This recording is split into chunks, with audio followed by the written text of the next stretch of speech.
Hi, I am Abhishek. Welcome to our YouTube channel AB Education. तो आज हम लोग देखेंगे क्लास 9th का चैप्टर 10 क्वाड्रिलेटरल। तो क्वाड्रिलेटरल में देखेंगे एक्सरसाइज 10C का क्वेश्चन नंबर 4, जो कि क्वेश्चन नंबर 4 क्या बोलता है हम लोग देखेंगे।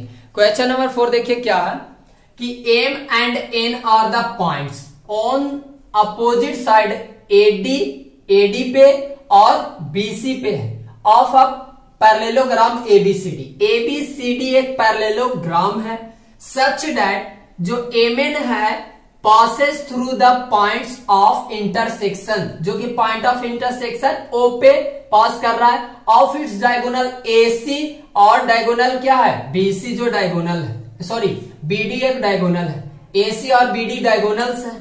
सो दैट तो आपको दिखलाना है कि जो एमएन है बाइसेक्ट करता है, MN is bisected at O point पर, जो एमएन है बाइसेक्ट करता है ओ पॉइंट पे, यही तो हमें दिखाना है। और जाहिर सी बात है क्वेश्चंस में आपको मिड पॉइंट के बारे में भी जिक्र नहीं किया गया है, और मिड पॉइंट में जिक्र नहीं किया गया तो हम मिड पॉइंट थ्योरम तो हम यूज नहीं करेंगे, ठीक है ना। सीधा सा बात समझो कि मिड पॉइंट थ्योरम का यूज कोई जिक्र नहीं किया तो मैं मिड पॉइंट कैसे थ्योरम यूज नहीं कर सकता हूं, ठीक है। और देखें कि अगर इंटरसेप्ट थ्योरम की बात आए कि इंटरसेप्ट थ्योरम अगर यूज हो तो इंटरसेप्ट थ्योरम के लिए तो हमें पैरेलल लाइन चाहिए, तो पैरेलल लाइन के बाद भी कोई जिक्र नहीं किया क्वेश्चंस में कि ये पैरेलल इसका है, तो हम इंटरसेप्ट थ्योरम भी यूज नहीं कर सकते हैं। तो एक हमें दिमाग में आना चाहिए कि जब ये दो के बात ना जिक्र आए तो सीधा सा अगर कोई चीज को इक्वल करने का बात आए कि जैसे एमओ इक्वल एनओ अगर करने का मतलब कि ये दोनों आपस में इक्वल करने के बात आए, मीन्स ए इक्वल करने के बात आए, तो हमें दिमाग में आना चाहिए कि इक्वल जब भी करेंगे तो कॉन्ग्रुएंसी का याद होना चाहिए। अगर कॉन्ग्रुएंसी से इक्वल हो जाए तो कर देंगे, ठीक है।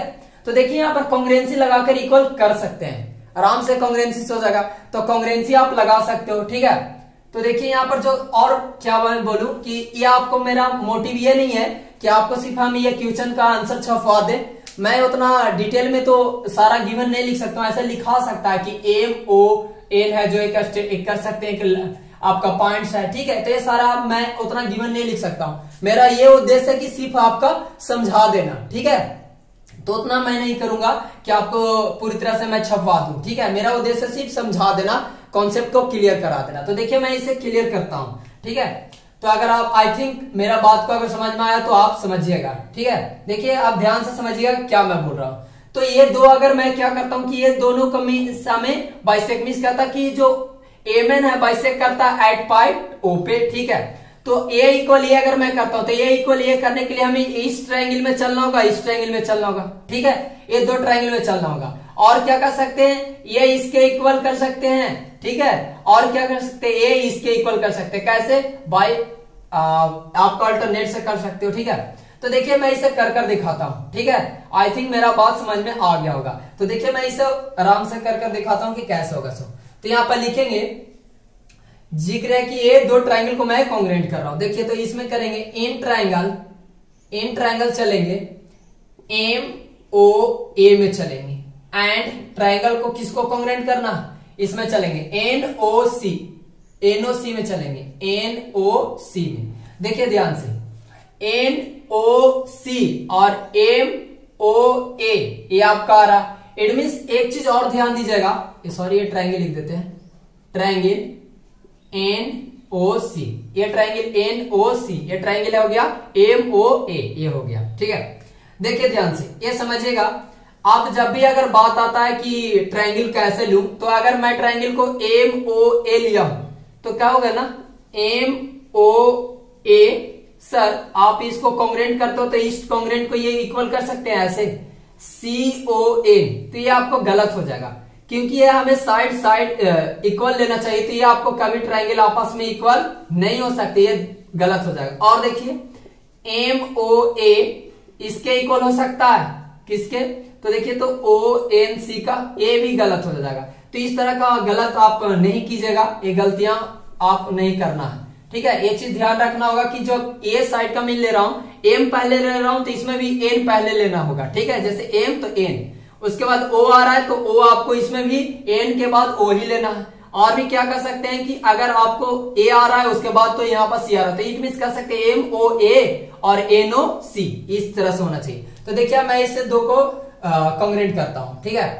तो कॉन्ग्रेंट करें तो यहाँ पर जाहिर सी बात है यहाँ पर करेंगे क्या, सबसे पहले कहेंगे कि जो एंगल होगा, एंगल MOA इक्वल हो जाएगा एंगल किसका, NOC का। कैसे, तो यहां पर लिख देंगे बाय वर्टिकली अपोजिट एंगल्स के थ्रू हुआ।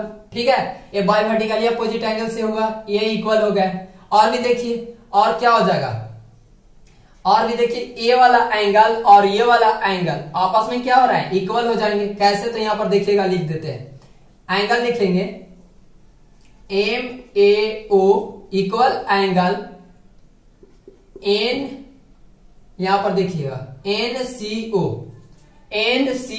ये एंगल हो गया और ये एंगल हो गया, ये एंगल। कैसे, तो यहां पर लिख देंगे बाय अल्टरनेट एंगल से हुआ। ठीक है, ये अल्टरनेट एंगल से हो गया। अब देखिए एक और हमें चाहिए, 3 थिंग्स रिक्वायर्ड पड़ता है। तो देखिए अब यहाँ पर कर सकते हैं कि ये वाला इक्वल है। कैसे, क्योंकि यहाँ पर देखते हैं diagonal of parallelogram bisect to each other. तो यहाँ पर लिखेंगे कि जो आपका OA हो जाएगा, यहाँ पर OA नहीं AO कर देते हैं। ठीक है, AO कर देते हैं, AO, यहाँ पर AO इक्वल टू, देखिए ध्यान से, AO इक्वल टू क्या कर सकते हैं, OC कर सकते हैं। AO equal OC। कैसे, यहां पर लिख देंगे डायगोनल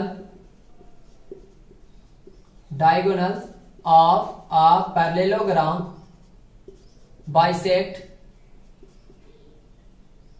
ईच अदर, जो कि बाइसेक्ट कर रहा है ईच अदर। ठीक है, तो आई थिंक ये तो समझ में आ गया होगा। अब देखिए जब 3 थिंग्स हमें रिक्वायर्ड था तो 3 थिंग्स का जरूरत था, 3 थिंग्स हमें प्राप्त हो गया। तो जाहिर सी बात है कह देंगे कि ट्रायंगल जो होगा, ट्रायंगल MOA कॉन्ग्रेंट हो गया ट्रायंगल NOC।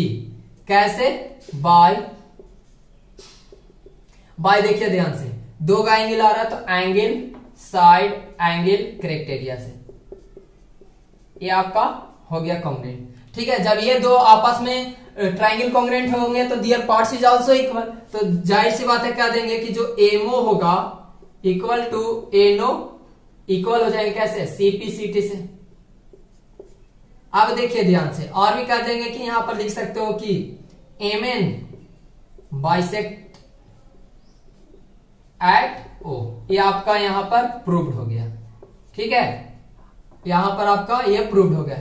आई थिंक ये तो समझ में आ गया होगा। हे गाइस, अगर वीडियो पसंद आए तो don't forget to hit on a bell icon, please like and subscribe. Thank you.